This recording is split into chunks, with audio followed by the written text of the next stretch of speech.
Hello and welcome back to Boring Dad Gaming, where today we're going to be playing some more Vampire Therapist. I think we're going in to see Meddy tonight, based on what Andromachos there is saying. Yeah, let's dive in. That's right. I hope she's making some progress. Well, the world sure did a number on that lady. I am hopeful. One does not live so long without being very resilient.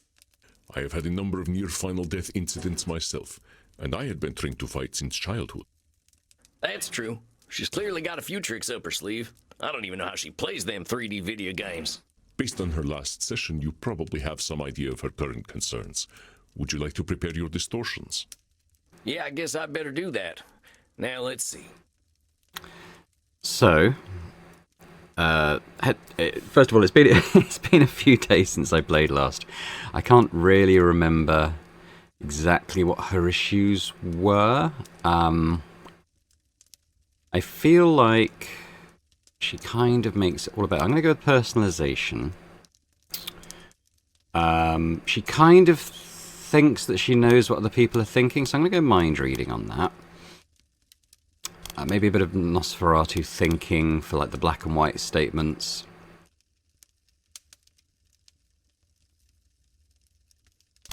And maybe blaming... She kind of blames her audience for kind of making her do the things she does, so maybe we're going with a bit of that. All right, I think I've got what I need. Very good, Samuel. I shall leave you.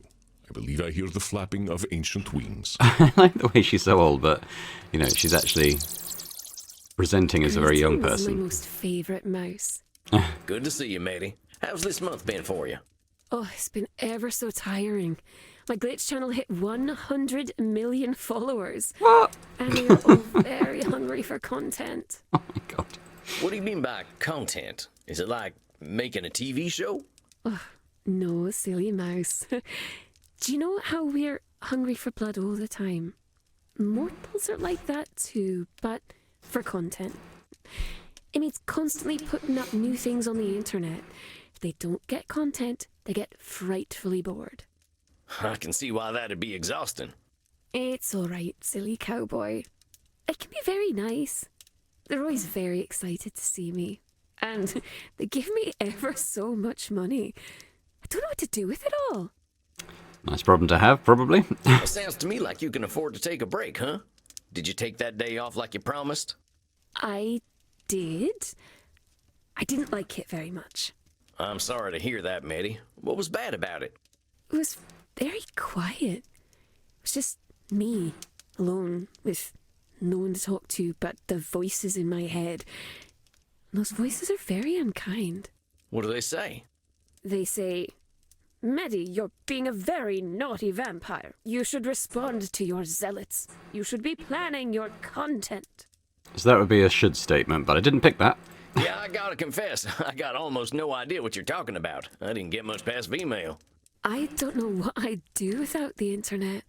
I'd probably be a pile of ashes. Or maybe a desiccated, bloodless corpse. So probably Nosferatu thinking on that, I guess. Well, that's some pretty extreme thinking there, miss. You've lived without the internet for a real long time. I don't know why you'd turn into a desiccated corpse without it.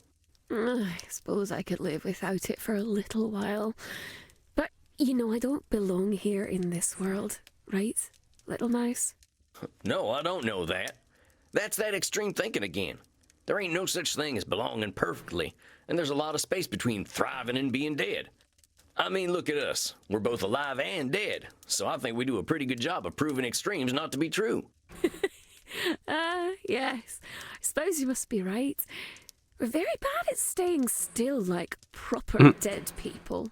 I gotta ask, how'd you get so good at all this internet stuff anyway? I can't keep up with all this modern technology. Well, back in the before times, I didn't need the internet very much. I used to live in the wilds where no one knew to look for me. If any silly mortals came to visit me, I would eat them. And if no one came to visit, I could go hunting for them on my own. But now there aren't any wilds. Now there are motorways and nasty machines. Now there are suburbs and shopping centres. So what did you do when the wilds went away? I moved into the city, but I never liked it very much. People were very upset at me for being able to come out only at night. Really? They started to whisper that I was a witch. I know what mortals like to do to witches. I feel like she's, yeah, kind of. I mean, that seems to me like mind reading, doesn't it? Pop goes the eyeball. Ew. Oh, right, yeah. Funny. So, how'd you manage? Well, I found out I could get mortals to do things for me in exchange for a peek at my naughty bits, and for their miserable little insect lives, they would clean up after all my messes. I realised that mortals only ever wanted one of two things from me: to kill me or to do sexual things with me. As long as they think they can have a chance of sexual things, I can control them. Seems like overgeneralization, I would have thought. I think you're shooting fish in a real small barrel there, miss. You're judging mortals based on your experience, but there are about 8 billion of them out there. There are mortals who hate killing and hate sex, or don't even care about either of those things. Some of them just want to watch TV and they're happy with that. Those are even more disgusting, because they are cowards and liars. Most of my best friends over the last millennia have been insects. Do you know why, little mouse? Oh, why don't you tell me? Insects never lie. They kill, they eat, and they make babies. Sometimes they eat their babies. They don't pretend to be intelligent and chivalrous. They just are. They never surprise me. That's why I don't let mortals surprise me either. If they were honest, they would eat their babies too. Well, that conversation took a kind of dark turn, but I Certainly think I did. get what you mean about not letting mortals surprise you. You're protecting yourself, and that's a sensible thing to do. That being said, you seem pretty convinced that danger is a sure thing. That's right. If I let myself feel safe, that's when they'll come for me. Well, my devoted little perverts were very helpful, but they had a very nasty habit of getting caught disposing of bodies. Policemen would shoot them into little bloody giblets. I don't like policemen very much. I haven't had a good track record with lawmen either. That's why I don't use them as my helpers. I can't trust them not to take their guns out and go, pow, pow, blam, blam, blam, blam, blam, blam, blam. Ugh, oh, I'm dying, my guts are falling out. Oh, why, policemen, why? Ugh. Anyway, if my blood bags died, it would mean I couldn't get a fresh supply of blood without doing very risky things. I realised that the more blood bags I had, the safer I'd be. That's why when I found out about the internet, I knew I had to get online. I guess that makes some kind of sense. Oh, it was so exciting though, little mouse. All of a sudden, I could make people do whatever I wanted without having to leave my flat at all.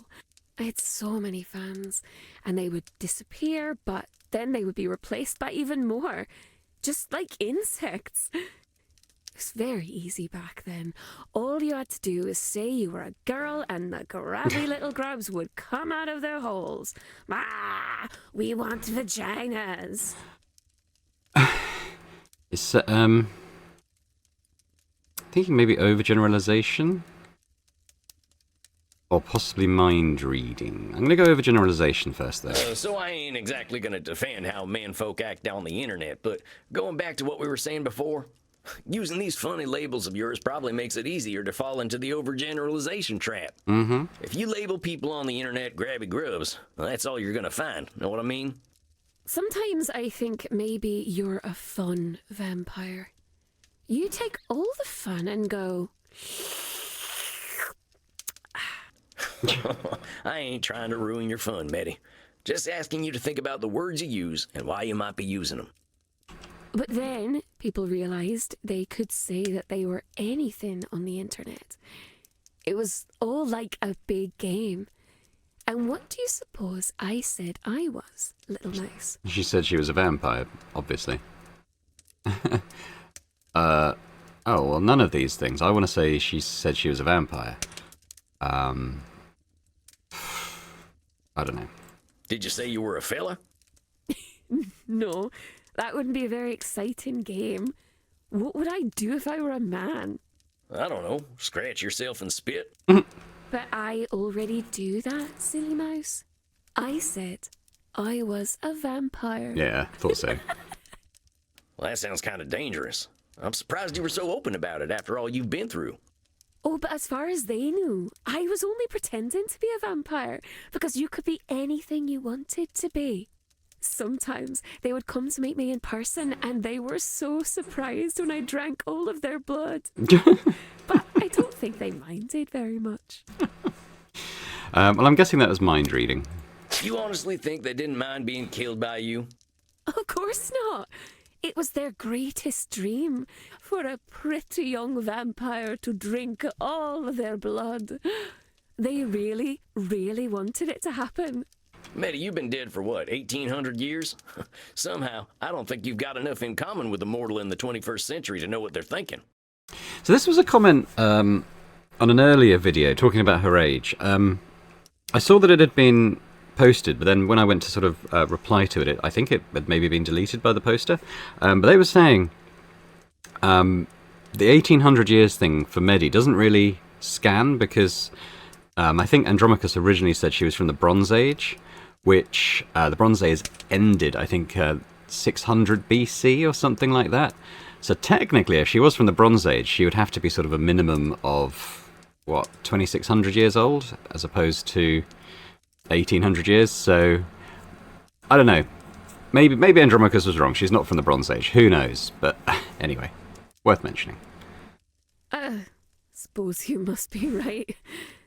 I don't think it matters, though. Their lives are so very short.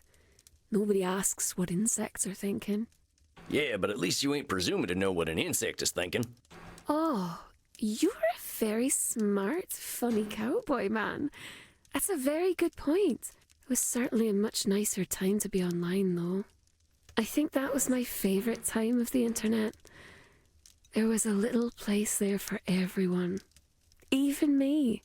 I ran a web ring for vampires. We had our own websites where we would invite people to come let us drink their blood. I suspected some of the others were actual vampires, but even I didn't know.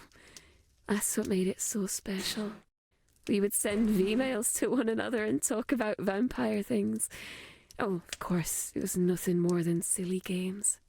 I think for the only time ever in my life, I had a community.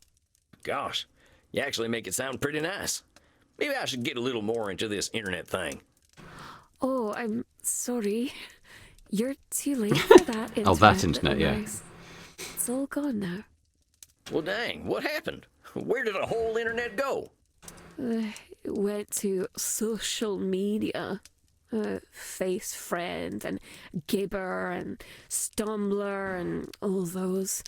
Instead of looking for people like us, we just started asking the entire world to pay attention to us instead. Wow. Well, that don't make too much sense to me. Sometimes when I was walking in the deep woods at night, I just used to have a good yell, but I didn't expect nobody to answer. But that silly little mouse.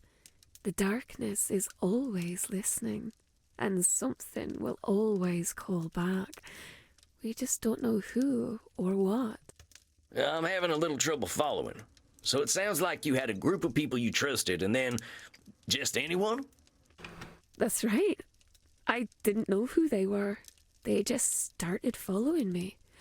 And some of them followed me because they thought I was pretty, and some because they thought I was strange, and some because their friends were following me. Suddenly, I had 1 million mortals who would do anything I wanted them to do and believe whatever I wanted them to believe. It's easy, you know, little mouse. They want to be controlled, and I can control them all. And I'm torn here between mind reading and overgeneralization, like control them all. But I think the bit about they want to be controlled, I think that's the mind reading. They want to be controlled? How do you know that? They live such short, confused lives, full of uncertainty. I'm doing them a favor, Mouseling. Even if that's true, you still can't read their minds. Maybe they don't want that favor. Maybe they don't know they're uncertain. Heck, maybe they even like uncertainty. Oh, silly cowboy. They don't know what they want or don't want. You know that. The only problem is that I have so many of them to take care of. The problem with having so many followers is that I have to feed them so much content. Even just playing video games all the time can be a lot of work. And you said that taking that break didn't do much for you, huh? You were just thinking about all the work you have to do for your followers? That's right. It sounds like you might have a bit of an addiction, Meddy. I gotta question whether having all these followers is a good thing for you. Having friends is nice, but these fans and zealots, well, it sounds like you've taken on a big task. It is. But I can't help that they're so very needy. If they weren't so hungry all the time, I wouldn't have to feed them. It's probably overgeneralization again. Oh, Meddy is a participant in the relationship she has with her followers. That cannot be denied, Samuel. It is. But I can't help that they're so very needy. If they weren't so hungry that's all blaming, the time, right? Meddy, I gotta say, you gotta take on some of the burden of this decision to feed all those fans of yours. Feeding them ain't your responsibility, you know. They can beg and whine all they like. You don't need to do a damn thing you don't want to do. And they don't need you as much as they think. Some of them say that I'm codependent. Well, I think those might be the ones who actually give a damn about you. Ugh, I don't know. At least there are some that need a little less attention. It's the zealots who are the most demanding. Remind me again, who are these zealots? From my Only Zealots page. The website where I show my breasts and vulva. Oh yeah, that one. Don't be scared, little mouse. You're acting like a mortal. It's just squishy parts, we all have them. They're not special. Oh, fair enough. I'm just not a very European vampire yet. So, these zealots, they take up a lot of your time? Yes. It's frightfully bothersome. But they're ever so reliable. And someone has to go deal with my landlord and my computer upgrades. And go to prison for me if necessary. Well, dang, it sounds to me like you're asking way too much of each other. This can't be healthy. Isn't there a better amount of interaction on these websites? But I always know best when it comes to the internet. I have more followers than just about anyone, little mouse. There's something more, though, about the internet and how it works. It's a secret, though. Can you keep a secret, little mouse? Nothing you say leaves this room. Well, the secret is that the internet is changing. Because of me. so there's got to be personalization, right? Meddy, I know you've got a lot of followers, but the internet changing to fit you? That's a lot to swallow. But what if it's true? I think it's true. I really do. I see it changing. All right, there it is. You think it's true, but you ain't sure. There's mortals and vampires all over that thing. None of us are that special. There's probably a lot of people out there feeling the same thing you are. Oh, but I know something they don't know. Well, how do you mean? I discovered something. Do you know how I told you that the internet used to be a nice way to meet people who thought the way I did? Well, yeah, I think I got that. Well, something there in the darkness is helping me. It makes people think they know me and want to follow me and be close to me, even if they wouldn't normally like me. So she's starting to talk about parasocial relationships, isn't she? Which is interesting to see where it goes. It has been watching everything the mortals have been doing for a long time, and it remembers all of it, no matter how big or small. Or maybe she actually is talking about an entity. It counts Which is a every bit strange. second. It remembers every click. It can tell you what you want before you even know it. Is it the algorithm? Well, you gotta be kidding me. Is it some kind of elder vampire? I don't know, but it's growing very quickly. I learned how to speak with it. It calls itself the algorithm. And Yeah. it's hungry, even hungrier than we are.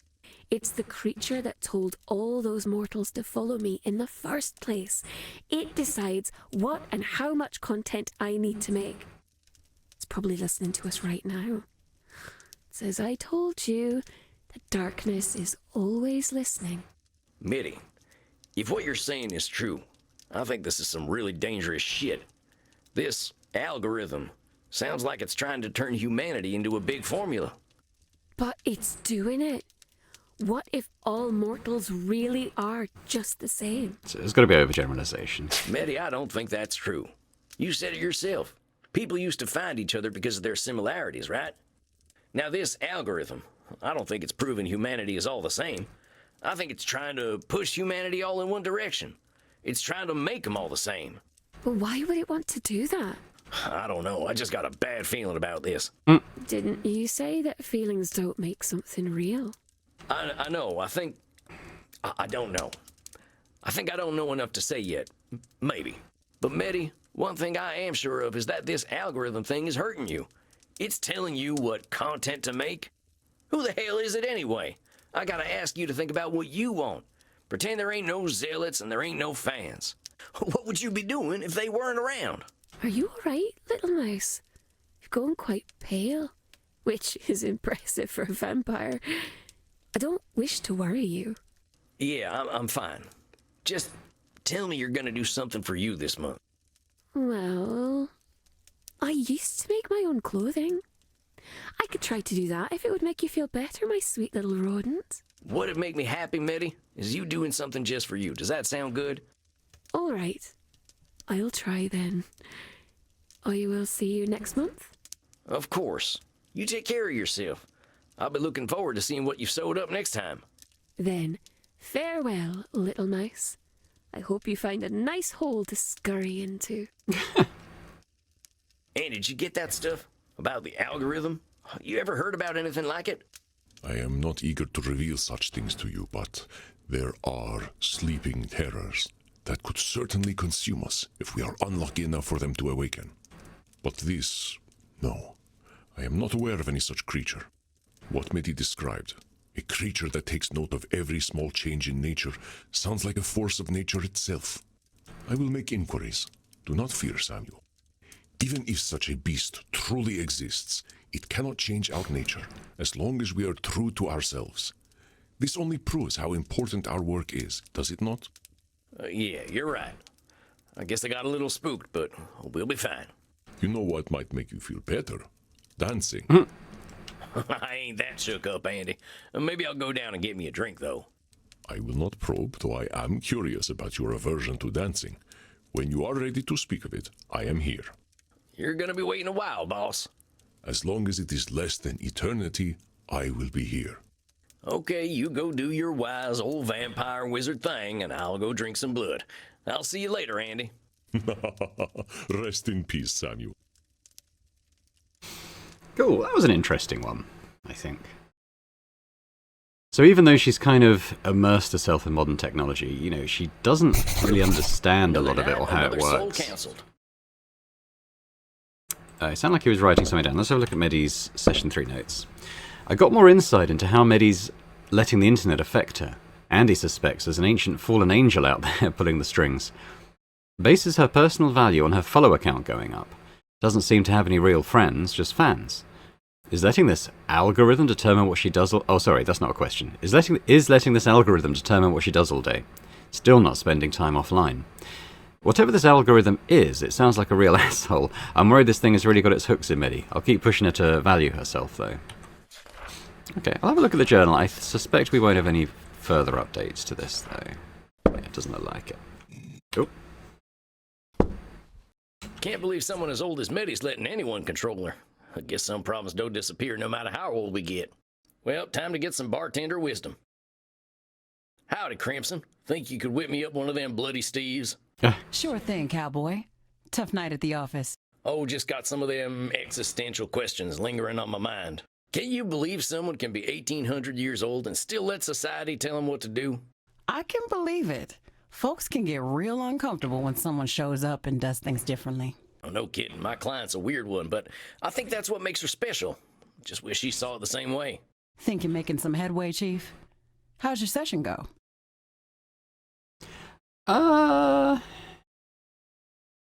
Did we really help her, or did we just talk about her fears? I don't know. Let's say poorly. You know, it's funny. I think she was more concerned about me than anything else by the end of it. She's letting someone else tell her what to do, and that's a waste of everything that makes her special. I was so bothered by it, I guess I showed my hand and made it more about me. Only you could give yourself a hard time for caring too much about someone.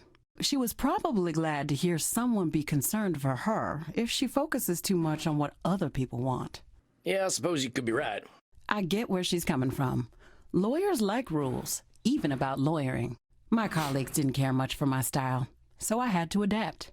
But they'd get so bogged down in doing something right that they'd stop getting anything done. How do you like to do things then? I told you how case law is my thing, right? Well, I studied the worst cases, the ones where injustice prevailed because some corrupt judge invoked some ancient precedent. I used their tools against them, made them look like fools. What goes around comes around, right? And your colleagues weren't into that. Hell no. No one was going to listen unless I was polite and civil. But power never listens to polite and civil. You got that right. Well, that's a shame, Crimson. Sounds like they lost a hell of a lawyer. They sure did. Now, I got that drink for you. Sorry, no Bloody Steves this time. This one's a Gunther. I'm sure I'll love it. I'll take it up to my coffin for a day cap. You have a good night, Crimson. You too, cowboy. Ah, there we go. Nice and cozy. Now, let's see. I can read Emerson. I think he's got a piece that'll help me reflect on the night. Or I could watch Charlie Chaplin make lawmen look like fools. I like the fact that we've got the telly we can watch. If I was playing, off camera just for my own amusement, I probably would sit and watch some of these, but the fact that there are so many credits and they take so long to get going, I won't do that here on camera. Let's read the Emerson. I'm always grateful to my transcendentalist family for introducing me to Emerson. I think there's a passage about being a nonconformist in Self-Reliance. Whoso would be a man must be a nonconformist. He who would gather immortal palms must not be hindered by the name of goodness, but must explore it if it be goodness. Nothing is at last sacred but the integrity of your own mind. Absolve you to yourself, and you shall have the suffrage of the world. I like that. Exploring is its own goodness. I learned that lesson hard in my quiet years. Just observing the world taught me more than all my years of living. With 1,800 years, who knows what good Meddy's found. Well, I think that'll do it for me tonight. Time for some shut-eye. Think I've got some tough battles ahead. So is Meddy the last one? Yeah, I think we're going to go into our own counselling session now, aren't we? There he is, Yeah. Samuel Walls, vampire therapist extraordinaire. How are you feeling tonight? Oh, come on, Andy. I'm keeping my hat on, but that don't make me an ace therapist. No, but your progress with your clients does. I must confess, I think you are a more fitting therapist than I am. Your clients are quickly comfortable with you. I believe my clients are afraid of disappointing me. I mean, I guess I can see where that makes sense. I ain't too keen to disappoint you either. You always make that face. What face is this now? That face. Never mind. I'm teasing you, Samuel. I understand. It can be difficult to relate to a 3,000-year-old being. But let us not spend our time talking about me. I am more curious about you.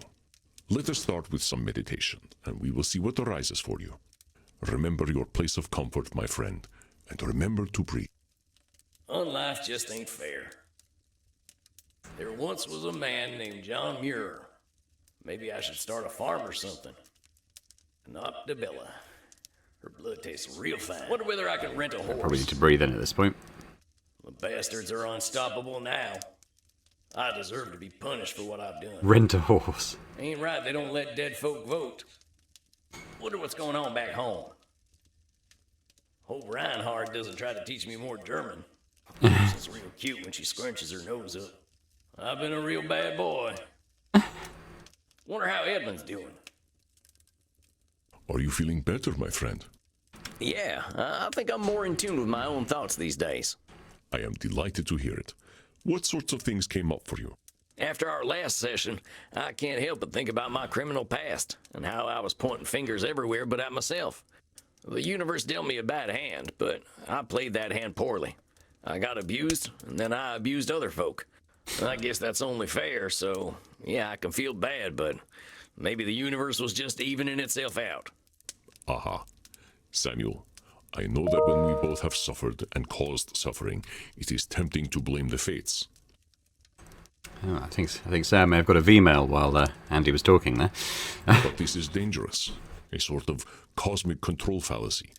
If we expect that fate will reward and punish fairly, we are bound to be disappointed. We are immortals, Samuel. We live long enough to see old grudges die, and the judgments of our generation replaced by another. So in the grand scale of time, how can any judge fairness? Dang. That's a real good point, Andy. But a depressing one, honestly. I was never a man of faith, but walking in them woods for so long, seeing so much nature, so much life and death, I started to feel a kind of flow to the universe, you know? I understand, Samuel. I am not suggesting that you deny any kind of spiritual faith you may have. It is fairness that is the fallacy. If we cannot define fairness, we certainly cannot expect it. Yeah, I think I see what you mean. Dang, another cognitive distortion, huh? No one ever said being human was easy. Yes, this distortion is called the fairness fallacy by mortal psychologists. I get it. So it's kind of talking about our innate human belief in things like sort of karmic balance sort of thing, you know. Like, do good things and good things will happen to you, vice versa. Okay, I get it. Let me give you a few statements that might have examples of the fairness fallacy, and you try to find them. I work hard to ensure my club is dope, because I believe in earning my good reputation. I don't think that's it. Hey man, like, maybe it's good karma, and maybe it isn't. But I just like to put out some positive vibes. Maybe that one? Well, dang, Andy. I didn't know you could do voices. I like to break it out at vampire parties. That didn't hide the fairness fallacy, though, surfer partner. You're expecting some kind of reward for being good. I spoke of putting out good vibes for its own sake, not expecting anything Fair to enough. come from it. Specificity is important, Samuel. That is why we are doing this exercise. Let us continue. The great vampire banker Count Van Gelder has been an entitled prick for 6 centuries. It's only a matter of time before he gets what's coming to him. Yep. I think I heard of this fella. He was one of them vampires pulling the inflation strings during that coronavirus thing, right? They say he caused the Great Depression back home, too. You're right that he's acting like a prick, but the universe ain't accidentally gonna make him fall on a wooden stake. You are correct. This is a fairness fallacy and a bit of wishful thinking. You really don't like this fella, huh, Andy? He is a 600-year-old investment banker. He's tried to summon demons, and even they refuse to spend time with him. Yeah, and he's ugly, too. Let us not descend to his level, Samuel, Oh, sorry. for you would never reach the bottom.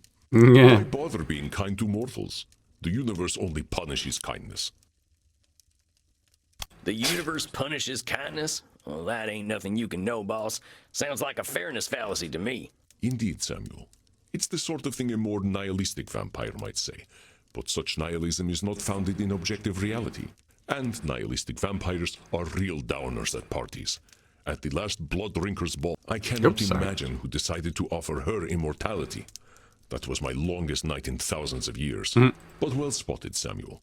I got all the fairness fallacies, right? Indeed you did, Samuel. You are most adept at tracking down cognitive distortions.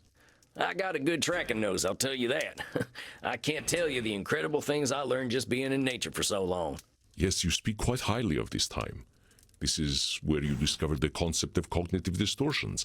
And you said something about a flow to the universe? Oh, yeah, that. I don't know, Andy. Something about seeing so much life and death and rebirth. I think it made me start to look at things differently. It sounds as though it was a spiritual experience for you, Samuel. I think it was, too. My buddy John, he showed me the way. John Muir, you probably know who he is. The naturalist. Yes, of course, the American naturalist. He made the entire United States agree that its nature was beautiful and worth protecting. That's John, all right. I used to call him Johnny Christ because of the way he could make you believe. He didn't like that too much, but he had a way of making people think differently. How did you meet?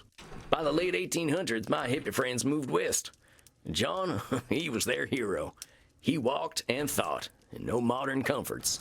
We got along well. He liked that I never got tired. We usually walked in silence, appreciating nature. He'd draw, I'd write. I think it was the first man I fell in love with. I was still a young vampire then, not even a century old, thinking I was straight.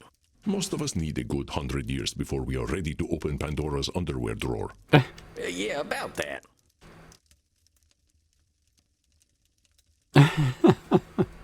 Oh, we'll work through these. How long did it take you to branch out? Oh, Samuel, death had little effect on my sexuality. I am from another era. Do you remember the 1970s? They were nothing compared to the 970s BC. The stories I could tell you. One night, my friend Heraclos and I snuck into the... I was just thinking about the time. I'm joking, Samuel. Such a thing is not for a therapist to share in a session. I just wanted to tease the American a little. Well, I think you're being real mean. Sorry. That's what I used to say to Princess when she was being naughty.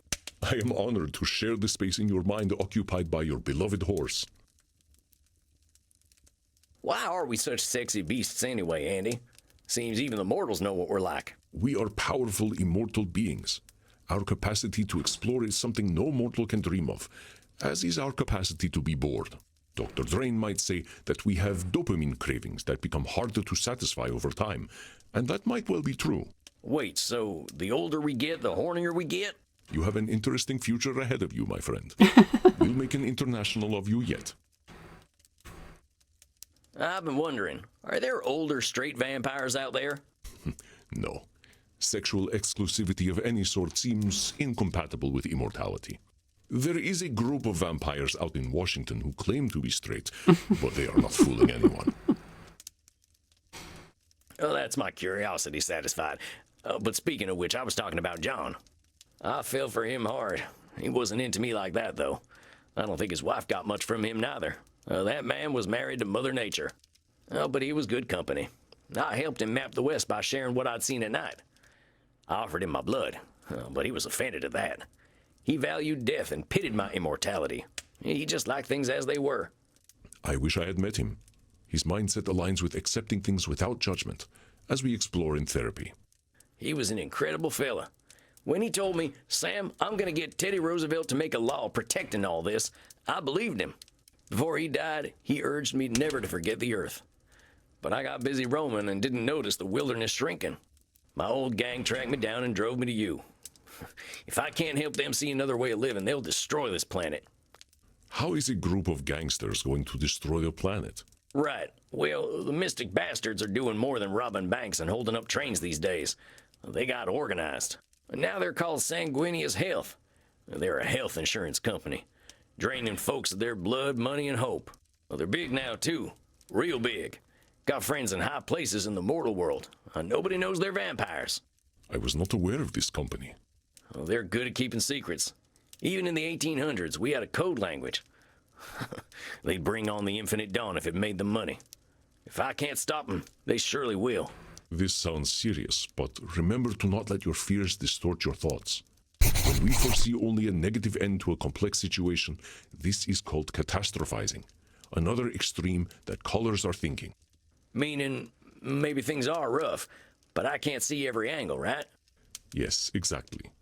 This is not to say your worries are overblown, but being able to imagine varied futures is useful in our decision-making.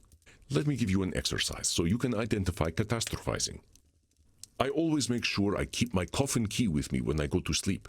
It would be embarrassing to be trapped in my coffin. Probably not. I sent my friend Bazul the Bloodborne a funny cat video, but he left it on red. He is surely plotting my demise. I've noticed this before. His accent, I don't know what sort of translation service or software they used, but he said, I'm sure he's saying unread, as in he's not read it. But the text a few times now has said onread, which doesn't mean anything, I don't think, unless that's terminology I'm not familiar with anyway. Just thought I'd point it out. I think this probably is, although it feels a bit like the mind-reading thing. That sounds like a pretty strong assumption to make. Maybe Bazul the Bloodborne was busy doing a puzzle, or knitting a cape or something. You are so wholesome, Samuel. I think I know what Bazul was doing, and it was not knitting. It could have been countless things, so you are correct. It is unlikely that he has left me unread out of malice. Yeah, again, you see. It was a really good cat video, though. I will send it to you later. Oh, you never responded to that funny video I sent you of the horse pretending not to like carrots. That was a good one, huh? Oh, I will have to remember to examine it later. I don't think he watches any of my horse videos. I saw a rat in my club the other night. The health inspector will certainly shut us down and expose me as a vampire. That's got to be one. I don't think one rat showing up at your club is going to make the health inspector take you down, boss. I mean, the rats were some of the cleanest things at a few saloons I've been to. You are correct. That was some clear catastrophizing. I have not seen a rat here ever since I hired Bert. Yeah. Can't say I ain't had a rat-eating phase myself. Oh no, Bert eats everything. He's kind of like a vampire goat. I do not know how he does it. I guess Bert could eat the health inspector, too. I think they know better than to get too close. Oh no, I am trapped outside during the day, and it is the middle of summer. I shall burn to ashes. I mean, that seems like a reasonable fear, right? When I DJ downstairs, I must ensure that I do not wait too long to drop the beat, or my patrons will think I am a terrible club owner and leave. Probably that one. I don't know, boss. I don't think anyone's gonna get all that worked up about dropping a beat. That's gotta be catastrophizing. You are correct, Samuel. I am sure they will forgive me. Though, I do not let the beat drop too late or too early, but precisely when I mean to. All right there, Gandalf. Who is Gandalf? Never mind. I think I get what catastrophizing is now. It's just hard to see other angles when I see how powerful my ex-gang's gotten, you know?